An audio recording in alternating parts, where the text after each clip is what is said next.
बेटा chapter number 2 चल रहा था हमारा हिस्ट्री का। मैंने आप लोगों को बोला है कि फर्स्ट चैप्टर मैं आप लोगों को बाद में कराऊंगी, ठीक है? तो प्लीज आप लोग उसके लिए परेशान ना हो। फर्स्ट चैप्टर मैंने अभी नहीं कराया है, दोबारा मैं बाद में कराऊंगी उसको, ठीक है? अब हमारा पेज नंबर है बेटा हमारा क्लास के बीच में इस चीज के लिए मत बोलो, मैं आप लोगों को बाद में टाइम देती हूँ उस चीज के लिए बात करने के लिए, ठीक है? पहले आप पढ़िए, उसके बाद बात करेंगे। पेज नंबर है H13, ठीक है? Page number H13। हमने जो हमारा चैप्टर है उसका जो बेसिक टॉपिक्स थे हमने मतलब थोड़ा बहुत कवर कर लिया था ना।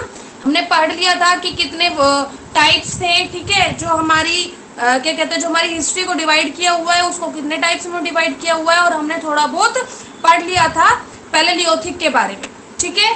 नाउ अब पेज नंबर H13 है जिसपे हेडिंग है टूल्स, ठीक है?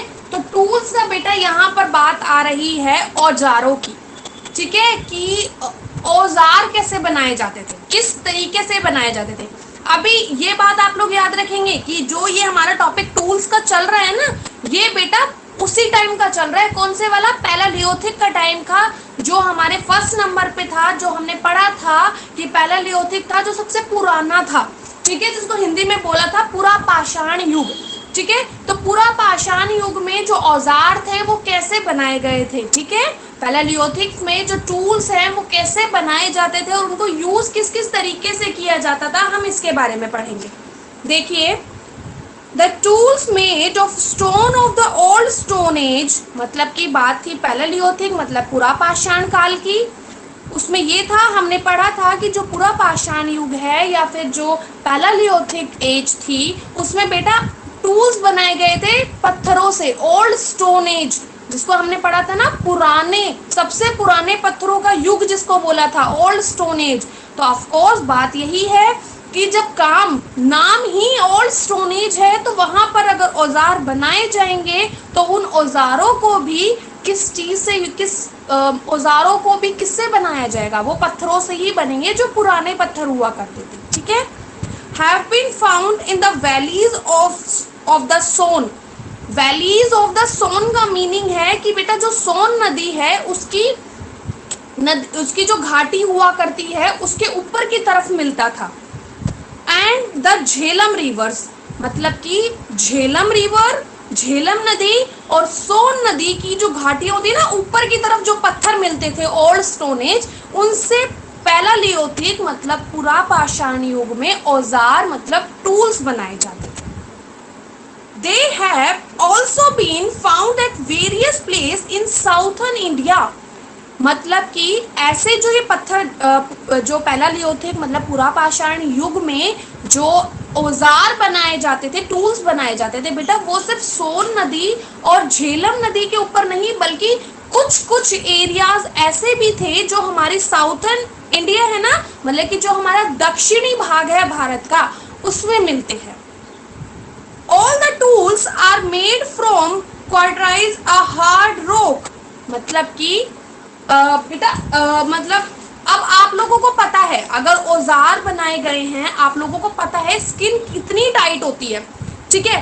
स्किन कितनी हार्ड होती है एनिमल्स की, है ना? पहले के लोग क्या कर रहे थे? गैदरर एंड हंटर्स, है ना? मतलब वो शिकार करते थे और उनको इकट्ठा करते थे, या फिर जो ट्रीज वगैरह होते हैं उनको काटते थे। तो बेटा जब आप ट्री को काटोगे तो वो कितना हार्ड होता है, आप लोग जानते हैं ना इस चीज के लिए। तो उसके लिए जो स्टोन यूज होगा वो आप लोगों को पता है कि सॉफ्ट स्टोन तो होगा नहीं, मतलब कि बहुत सॉफ्ट तो होगा नहीं। तो बेटा वो एक पत्थर आता था, वो हार्ड पत्थर होता था, उससे बनाया जाता था, जिसका नाम यहाँ है क्वार्टरसाइट। The tools have the form of knife, मतलब कि जो औजार बनाए जाते थे बेटा, जो टूल्स बनाए जाते थे वो किस किस शेप में बनाए जाते थे? उनको नाइफ मतलब चाकू बनाया जाता था। चॉपर, चॉपर क्या होते हैं बेटा? वो जो काटने वाला नहीं होता ऐसे, जिसको लोकल लैंग्वेज में बोला जाता है, मतलब अपन बोलते हैं गंडासा, है ना? आप लोग सब जानते होंगे, वो होता है। एक्स हेड्स मतलब दरात, वो जो होती है कुल्हाड़ी, ठीक है? वो हो गया।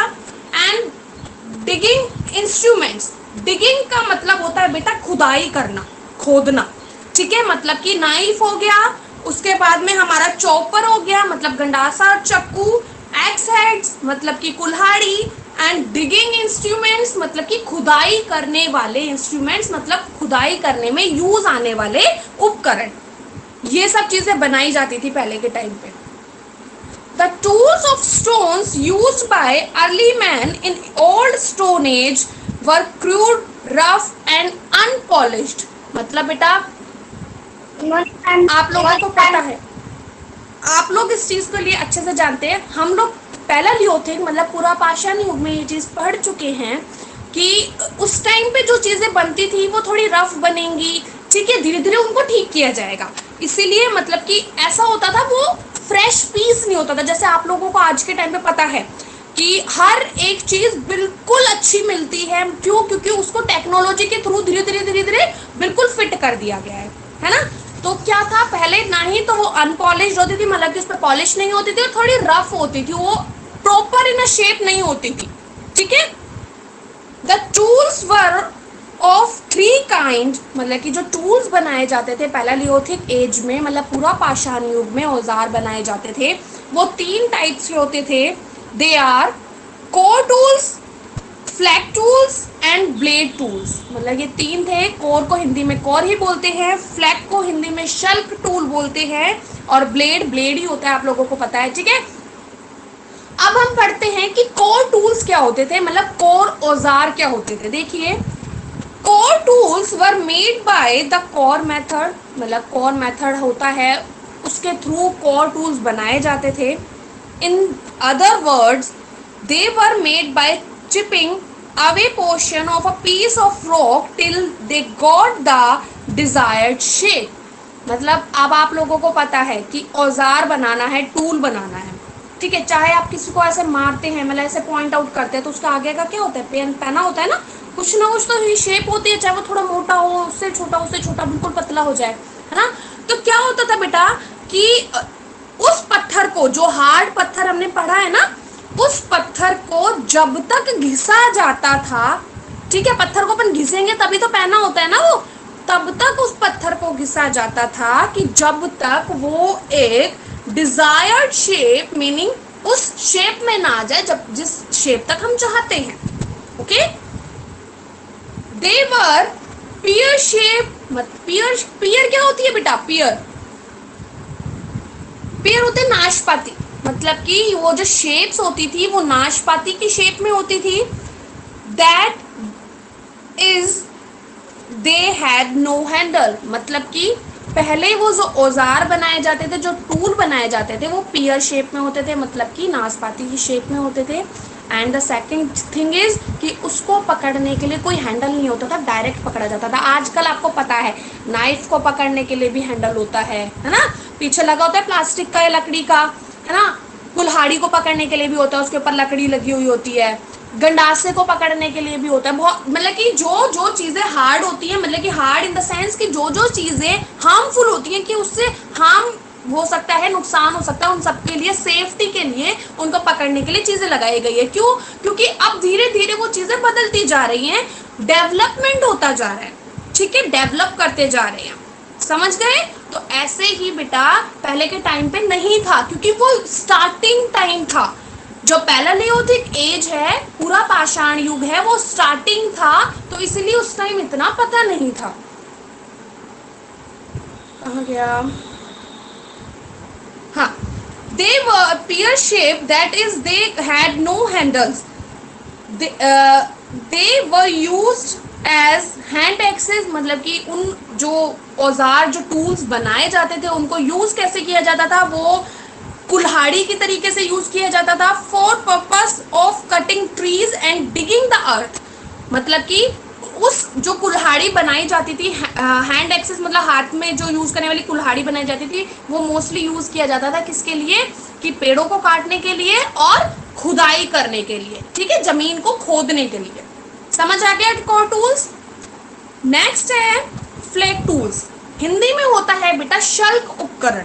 देखिए, flag tools were made by the flag method, वही चीज आ गई कि जो शल्क फ्लैग जो टूल औजार है वो उसी मेथड से बनता है। A large flake was first cut off from a rock and shaped into a tool। मतलब कि जो फ्लैग टूल्स होते हैं बेटा उनको बड़े बड़े पत्थरों को काट काट के फ्लैग की शेप में बनाया जाता है। Such tools were used for choppers, एक सेकंड में, used as chopper for removing skin from dead animals and cutting meat into small pieces।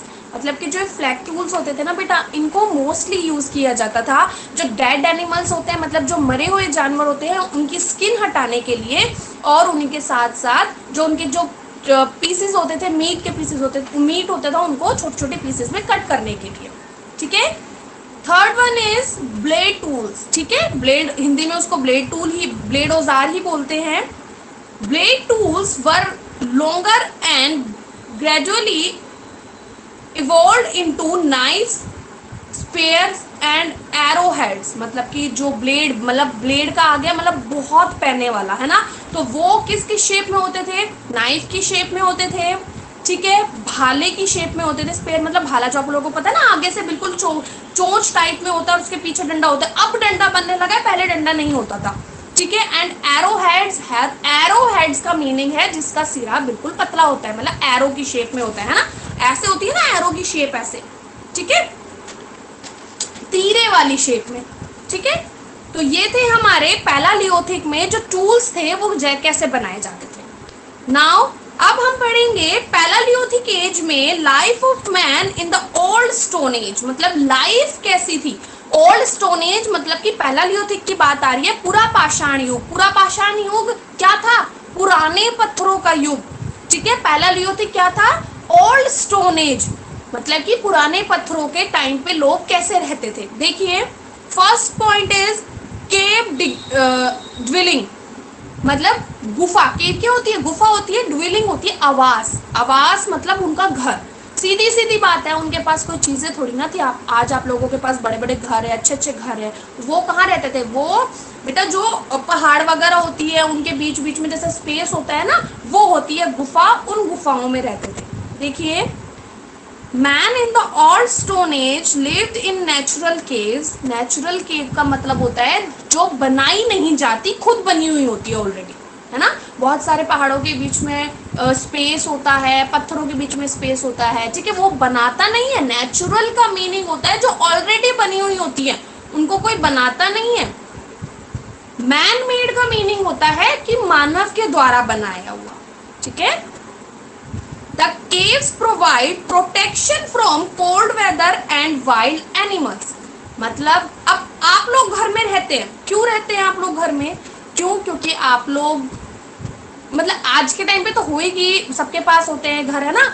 और क्यों रहते हैं, हम बारिश, तूफान, धूप, सर्दी इनसे बच सके, है ना। सर्दी होती है तो हम सब अपने अपने घरों में बैठ जाते हैं रजाई ओढ़ के, है ना, हीटर ऑन कर लेते हैं, आग जला लेते हैं। ठीक है, चूल्हे के पास जाके बैठ जाते हैं। गर्मी होती है तो अपन एसी, कूलर, फ्रिज और फैन वगैरह ये सब चीजें यूज करते हैं। बारिश होती है तो हम हमारे रूम में बैठ जाते हैं, वहां पे हवा नहीं, वहां पे पानी नहीं आता।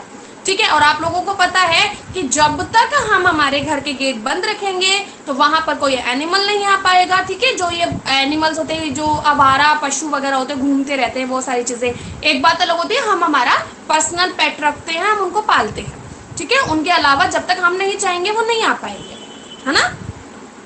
तो आप लोगों को पता है ना घर की क्या क्या नीड होती है, क्यों होती है। तो ऐसे ही बेटा जो केव ड्रिलिंग वो था, मतलब कि जो गुफा वाले आवास थे, वो ओल्ड स्टोन एज मतलब पुराने पत्थर वाले युग के लोगों को सेफ रखते थे, प्रोटेक्ट करके रखते थे। किस से, जो कोल्ड वेदर मतलब कि जो ठंडा मौसम होता है उससे, और वाइल्ड एनिमल्स मतलब जंगली जानवरों से। अब हम तो जंगल में रहते नहीं है ना, वो लोग जंगल में रहते थे।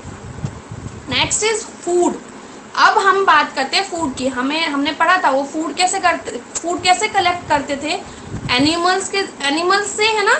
और जो पेड़ पौधों पे जो अपने आप उग जाते थे, हम यही पढ़ के आ रहे हैं ना। देखिए man did not know how to grow fruits and Green's.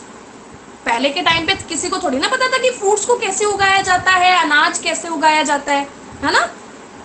He lived on animals, fish and fruits, मतलब कि वो कैसे जीवित रहते थे, क्या खाते थे, वो एनिमल्स को खाते थे, फिशेस खाते थे, और जो फ्रूट्स अपने आप उग जाते हैं ना उनको।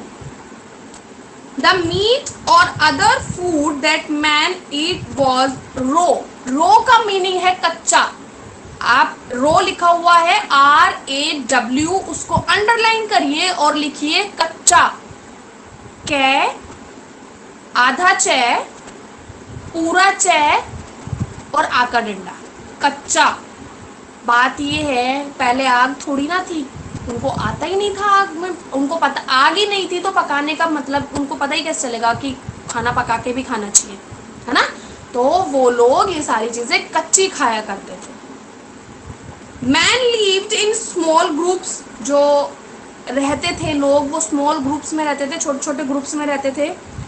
दे kept on moving from one place to place, from place to place in search of birds and animals. हमने पढ़ा था ना बेटा कि शेल्टर के लिए और फूड के लिए और ड्रिंकिंग वाटर के लिए, ठीक है, क्या करते थे, वो एक जगह से दूसरी जगह घूमते रहते थे। ये हमने पढ़ा था ऑलरेडी, है ना। जहां पर जिस टाइम खाना खत्म हो जाता था या पानी खत्म हो जाता वो अपना प्लेस चेंज कर लेते थे।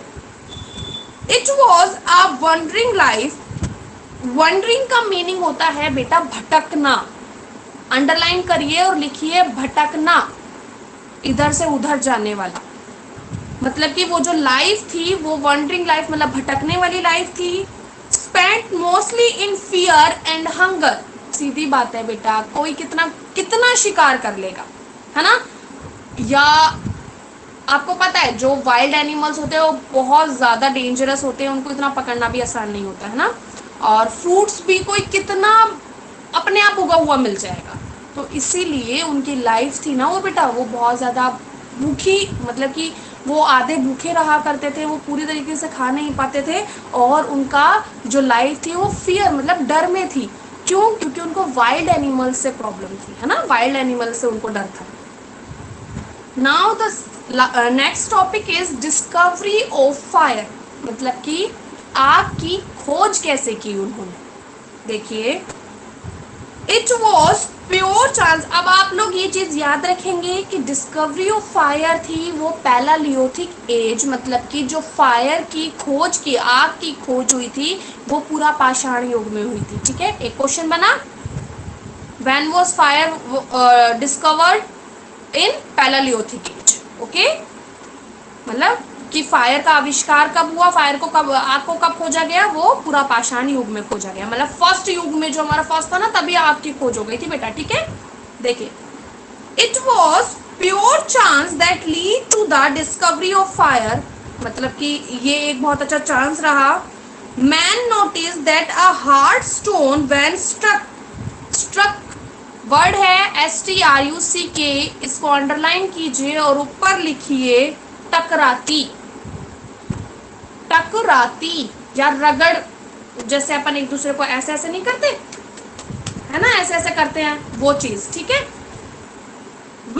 With another stone produce sparks, मतलब कि मैन था जो पैलालियोथिक एज का जो आदमी था उस टाइम पे, उन्होंने क्या नोट किया कि एक स्टोन, मतलब एक पत्थर, स्ट्रक विद अनदर पत्थर, अनदर स्टोन, सॉरी, मतलब कि एक पत्थर जब दूसरे पत्थर से रगड़ता है, मतलब या टकराता है, तो स्पार्क निकलता है।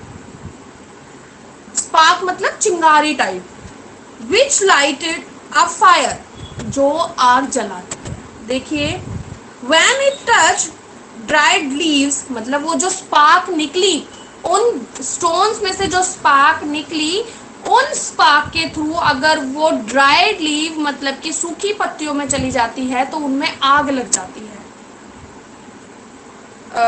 इट बर्स्ट इनटू फ्लेम्स, मतलब कि अगर वो जो स्पार्क निकलती है, स्ट्रक होता है और स्पार्क निकलती है, वो फ्लेम निकलती है, और वो अगर ड्राई लीव्स में जाके गिर जाती है, तो वहां पर लपटें शुरू हो जाती हैं आग की। ठीक है, now man was able to ignite fire where he needed it, मतलब कि बेटा इग्नाइट का मतलब होता है आग लगाना। ठीक है, मतलब कि तब पैलालियोथिक एज का जो पुरुष था, जो आदमी था, वो क्या करता था, जब उसको नीड होती थी वो आग जलाने लग गया था। किसके थ्रू? स्टोन्स के थ्रू। ठीक है। True. Ash has been found in one of the cave, मतलब कि बेटा जो उस टाइम की जो पहला लियो थी केज की जो आग जलाई गई थी, ठीक है, उस टाइम पे तो उसका अंश मिला था, मतलब वो मिला था कहाँ पे? कुरनूल, आंध्र प्रदेश। मतलब आंध्र प्रदेश की एक केव थी, एक गुफा थी। उस गुफा में उस टाइम पर जो आग जलाई गई थी उसकी राख मिली थी। ठीक है। फायर हैड मैनी यूजेस, आप सभी को पता है आग के बहुत यूजेस होते हैं। Man use fire in order to keep himself warm और to cook meat and nuts. मतलब कि आपको पता है आग से हम खुद को वार्म मतलब गर्म कर सकते हैं, है ना, और हमारा खाना पका सकते हैं। He also use fire to scare off wild animals. वो अब क्या हुआ, पहले उनको डर था, है ना, वो केव्स में रहते थे, उनको किस चीज का डर था? या तो उनको ठंड का डर, ठंड सताती थी, या फिर दूसरा उनको ये डर था वाइल्ड एनिमल्स का। तो फायर की वजह से पहले उन्होंने अपनी ठंड कम करी, है ना, और उसके बाद में वो और यूज क्या करने लगे, वाइल्ड एनिमल्स को डराने के लिए, ताकि वो उनके पास ना जाए। Fire boat light into the dark caves. Fire है वो, जैसे पहले के टाइम पे उनके पास नहीं थी, क्या लाइट नहीं थी, तो बेटा वो अंधेरे में रहते थे ना, केव्स में आपको पता है गुफाओं में कितना ज्यादा अंधेरा होता है, तो क्या करते थे, अब वो केव में जला के रखते थे और लाइट करके रखते थे, है ना। Man could now spend his time peacefully. अब क्या हुआ, धीरे धीरे जैसे जैसे वो इन्वेंट करता गया, आविष्कार करता गया, खोजता गया, तो उसको क्या हुआ बेटा कि धीरे धीरे उसको वो पीसफुली मतलब कि शांति से रहने लग गया। ठीक है। तो आप लोगों को बेटा आज यहाँ तक का चैप्टर समझ आया? Yes, ma'am. अच्छे से समझ आया सभी को? Yes, ma'am. Yes, ma'am.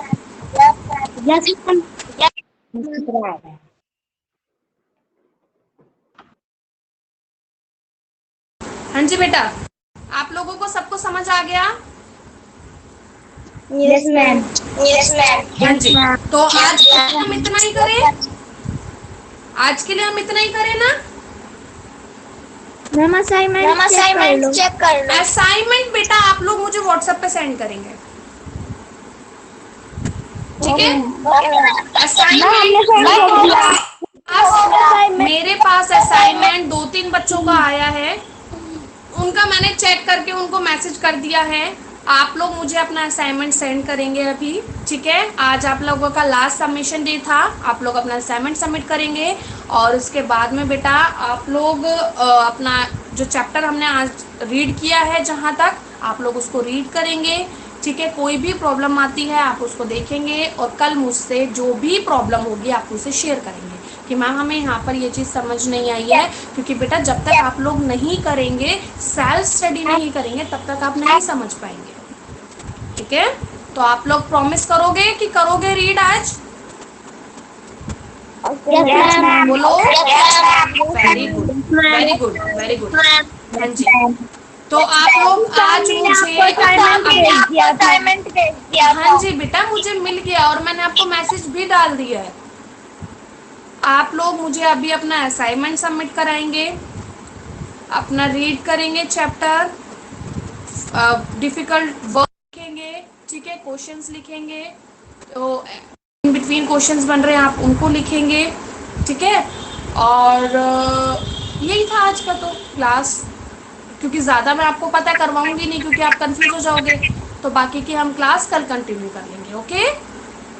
हमने असाइनमेंट कर दिया, आप देखो निकुंज, देखो मैसेज आप, ठीक है। तो आज की क्लास यहीं तक है, बाकी के हम कल कंटिन्यू करेंगे, ओके। Okay ma'am. लीव कर जाइए, लीव कर जाइए। बाय बाय बेटा, बाय बाय, लीव करिए।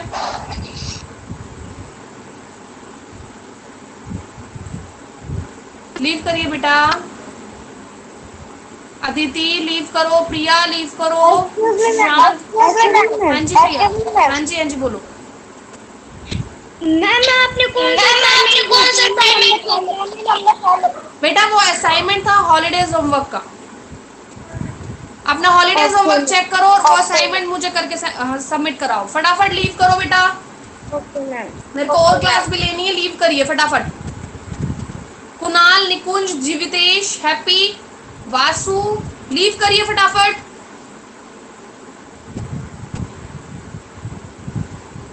जीवितेश, कुणाल, हैप्पी, आपको समझ नहीं आ रहा मैं बोल रही हूँ, लीव करिए क्लास। हैप्पी, जीवितेश,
मीटिंग हो रही, मीटिंग ना करने दे रही, मीटिंग ना फोन दे।